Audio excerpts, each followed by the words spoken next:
Last season, the Timberwolves were relatively disappointing considering how much they had invested into their team.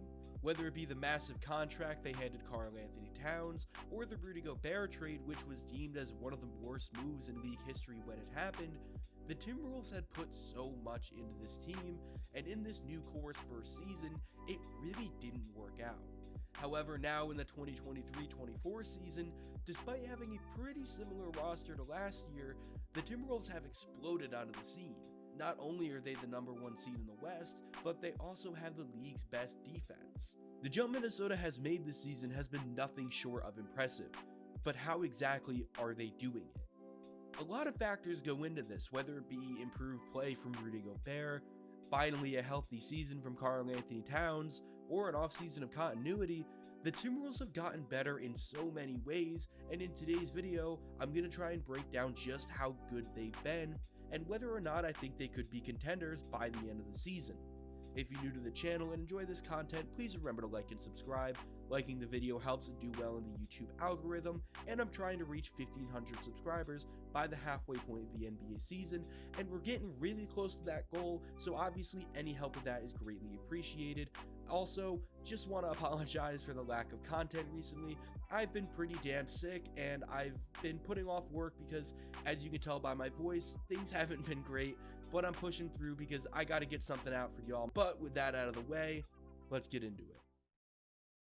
To start things off, I'm going to talk about the biggest reason for the Timberwolves' success, that being obviously their defense. At the time of this recording, the Timberwolves have the best defense in the NBA by a good margin. Not only do they have a defensive rating of 108.2, which is nearly 2 points lower than the second best team, but they're also allowing an effective field goal percentage of 50.7%, which is also first in the league. This obviously has a ton to do with their personnel, as Anthony Edwards, Jaden McDaniels, and Rudy Gobert are all three of the best defensive players at their position this season and have been playing like it. Most notably, after a couple of, I guess you could say, somewhat iffy seasons in which he was still a top defensive player, just not the clear best like in years past, Rudy Gobert yet again looks like the best rim protector in the league. Now, when I say rim protector, I don't mean just a shot blocker. Sure, some guys might average more blocks per game, but in terms of turning players away from the rim, no one does it better than Gobert. Last season, the Timberwolves had 35% of their opponent's shots come at the rim, which ranked 22nd in the league. But now, with the way Gobert has been playing this season, it's dropped all the way down to 22%, which ranks 3rd. One of the things that's impressed me the most from Gobert has been his improved agility on the defensive side of the ball. He's not some super switchable big like Bam Adebayo, but he looks so much better when he's closing out of the perimeter, defending drives to the rim by smaller offensive players, or even the occasional moments where he does have to switch into a guard or wing on the perimeter. Compared to years past, he looks so much better. Even when he's just guarding the paint though, Gobert is looking better than he has in a while. Obviously you guys see the clips that are playing now that's showcasing a lot of this, but to put things into like a more statistical standpoint, the Timberwolves, again, allow the second least amount of shots at the rim, yet allow the second most mid-range shots at about 36%, which is honestly kind of funny to look at because when you're watching film, it's clear to see why this is the case. Defenders are scared to drive at Gobert, and this, combined with excellent perimeter defense from other players, forces a lot of the offensive players to take a ton of floaters or just tough mid-range shots in general. One last stat I want to showcase, which shines even more light on how impactful of a defender Rudy Gobert has been this season, is the Timberwolves' defensive rating with him on and off the floor. With him on, the Timberwolves have a defensive rating of 106.6, which is in the 97th percentile. But with him off, it rises up to 113.7, which is in the 66th percentile. So still a good defense, but not league best like it is with Gobert there, which, I mean, obviously that's gonna be the case. Gobert has been nothing short of incredible on defense, and the turnaround he's made has probably been the biggest driving force in the Timberwolves' defensive success. The three-headed monster that he, Anthony Edwards, and Jaden McDaniels have formed on that side of the ball has consistently shut down opposing offenses all season long. Jaden McDaniels has been one of the league's most versatile defensive wings, and this season has been no different. His 6'9", 185-pound frame allows him to stick with guards and wings in the perimeter and occasionally hang with some bigs down low. Honestly, it was really surprising to me that McDaniels didn't get a single all-defensive vote last season because it seemed like he deserved to make one of the teams, let alone get votes. Now, with the Timberwolves playing as one of the premier teams in the NBA, while being a key piece of the league's best defense, I don't really see a way in which McDaniels doesn't make his first of likely many all-defensive teams. As for Anthony Edwards, he's always been an at least positive defensive guard since being drafted, and while he wasn't as good as his athletic traits and instincts would suggest, when he was locked in on defense in previous seasons, he looked incredible. The problem is that he wasn't always so locked in.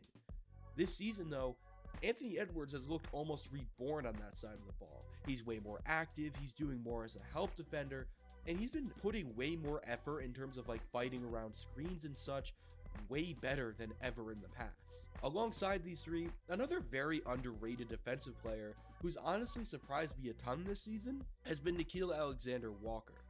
Since being given up on by the Pelicans, Nickeil hasn't really had a consistent role. This season though, he's getting a career high in minutes, and a lot of it has to do with his defensive abilities. Walker's defense is the kind that's really fun to watch, at least for me. He's all over the place in the off-ball, has some very active hands, and is constantly harassing his matchups whenever they get the ball. Walker's been the ultimate help defender for the Timberwolves this year and has played a huge role in their defensive success.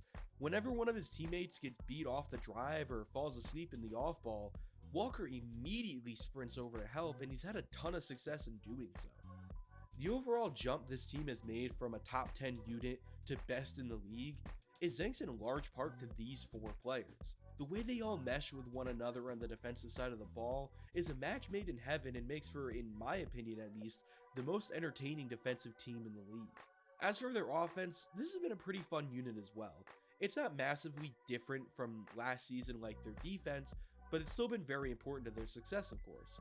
Both Karl-Anthony Towns and Anthony Edwards have remained top players at their positions on that side of the ball, and the help they've had from their role players both off and on the bench has contributed a ton. Karl-Anthony Towns had some questions surrounding whether or not he's actually a winning player following yet another disappointing playoff series against the Nuggets last year, and these criticisms were pretty accurate, as he really spent too much time spotting up and shooting as opposed to making the necessary, or I guess quote unquote, winning plays.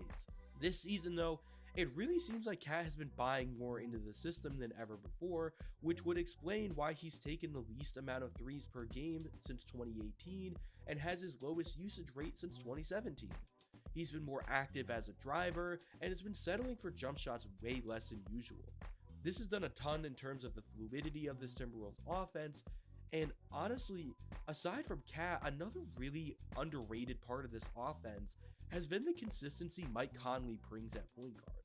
We saw a glimpse of the difference he made over D'Angelo Russell last season, but 24 games wasn't really a big enough sample size to know if this would be a sustainable change or not. D'Lo might put up better box score numbers, but in terms of impact in playing winning basketball, Conley is a superior player, and I think we all know that. Conley may be averaging his lowest points per game since 2008, but he's been doing so in the best true shooting percentage of his career, while also averaging the lowest turnovers per game in his career as well. Conley has been the spitting image of consistency for the Timberwolves this season, which is exactly what this team needed. Sure, D'Lo might have the chance to pop off for a big game more often, but his lows are way lower than that of Conley's. That's been the difference with this Timberwolves team this season. Consistency. Karl-Anthony Towns is finally healthy again and playing arguably some of the best basketball of his career. Conley has been one of, if not the most consistent guards in the league on both sides of the ball. Anthony Edwards is continuing to get better, and the overall consistency of the way this roster is structured has gone a long way in getting the Timberwolves to where they're currently at. For example, one of my favorite players from this team has to be Naz Reid. Not only has Naz been one of the best bench players in the NBA, but he's honestly has one of the most unique skill sets I've probably ever seen from a 6'10" center. His ability to create advantages when driving to the rim for his size, as well as consistently hitting shots from beyond the arc, is really impressive. On the season, Reed is averaging about 13 points, 4 rebounds, and 1 assist a game, while shooting 50% from the field and 39% from 3 on about 5 attempts. And in fact, I believe it was about a week ago, Naz Reid was the only player in the NBA in the 50-40-90 club, which obviously isn't sustainable, but still very impressive for someone his size. Considering how questionable some players off the bench have been for the Timberwolves this season, Reed brings some much needed consistency and shot creating ability at center, and while his defense might not all be there, that doesn't take away from how impressive of an offensive player he is. Overall, the Timberwolves have been a force to be reckoned with this season, especially on defense. But does this early success mean that they could push toward a championship in the postseason? It's honestly really hard to tell. I want to have faith in the Timberwolves, but a lot of that depends on how guys like Karl-Anthony Towns and Rudy Gobert hold up in the playoffs. I'm a little less worried about Gobert, given his aforementioned improved agility, but even then, he tends to struggle against teams like the Nuggets, who they very well could end up facing at some point in the playoffs.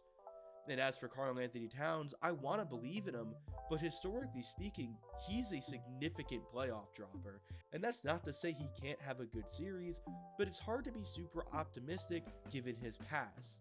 However, with a slightly different role, he could very well be in for more success. I'd say at this rate, the Timberwolves could very easily finish as a top 3 seed in the West depending on how things shake out. Whether or not they can make it far in the playoffs is going to be determined by their star players, and we're simply going to have to see how they pan out. But with that being said, I'm going to wrap things up here. Let me know in the comments what you think the ceiling of this Timberwolves team is, and if you haven't already, please like and subscribe so I can reach that goal of 1,500 subscribers by the halfway point of the NBA season. Thank you all so much for watching, and I'll see y'all in the next one. Hopefully I won't be sick.